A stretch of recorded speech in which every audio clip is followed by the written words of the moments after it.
Салам достор. Ар бир унаасы бар досторубуз кыш мезгилине келер алдын дөңгөлөктөрүн алмаштырсамбы деген ой тынчсыздандырат.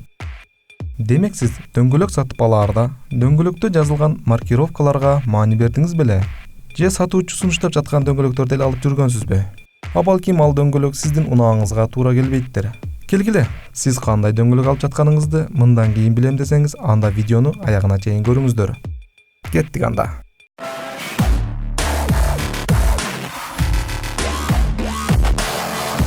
Кыш мезгилинде колдонула турган дөңгөлөктөр маркировкада M+S англис тилинде Mud and Snow деп айтылат. Ал эми кыргызча ылай жана кышындагы кар жааган мезгилде колдонуу деп түшүндүрүлөт. Эгерде сиз кыш мезгилине all season бардык мезгилге же болбосо all weather бардык аба ырайына деген жазуулары бар дөңгөлөктөн баш тартуу керек. Анткени мындай жазуусу бар дөңгөлөктөр климаты ысык кышында 0 градустан түшпөгөн мамлекеттерге чыгарылган. Кийинки маркировка 195 бул дөңгөлөктүн туурасы. Ал эми 65 бул профилдин көлөмү. R радиалдык корда деп айтылат. 15 цифрасы дөңгөлөктүн ички диаметри же болбосо дисктин сырткы диаметри деп түшүнсө болот. Кийинки маркировка 91 индекси бар дөңгөлөктүн жүктү көтөрүп алып айлануудагы көрсөткөн көлөмү. Муну билүү шарт. Жеңил автоунаалар үчүн жана оор жүк ташуучу унаалар үчүн бул белгилер ар кандай болушу мүмкүн. Биздин учурда 91 индекси 670 килограммды жүктү көтөрүп алып айлануу дегенди түшүндүрөт. Ал эми Т индекси бул дөңгөлөктүн ылдамдыгы.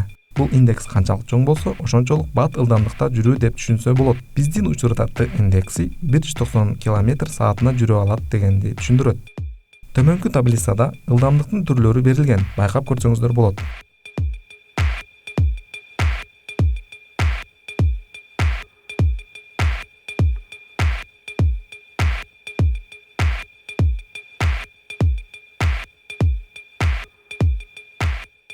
Кардын сүрөтү бар пиктограмма. Бул пиктограмма кыш мезгилине ылайык дегендин белгиси. Таблес ичиндеги камерасы жок дөңгөлөк. Outside и inside асимметричный дөңгөлөктөрдүн ички жана сырткы беттери дегенди түшүндүрөт. Rotation деген индексти байкасаңыз, айлануу багытына карап дөңгөлөктөрдү орнотууда маани берүү керек. Кийинки маркировка. Dot бул кодировкаланган дареги. Бул жерде дөңгөлөктүн көлөмүнүн коду кайсыл датада чыгарылганы жазылган. Мисалы, 50-19 деген жазуу болсо, ал 50-жума 2019-жылы чыгарылган дегенди түшүндүрөт.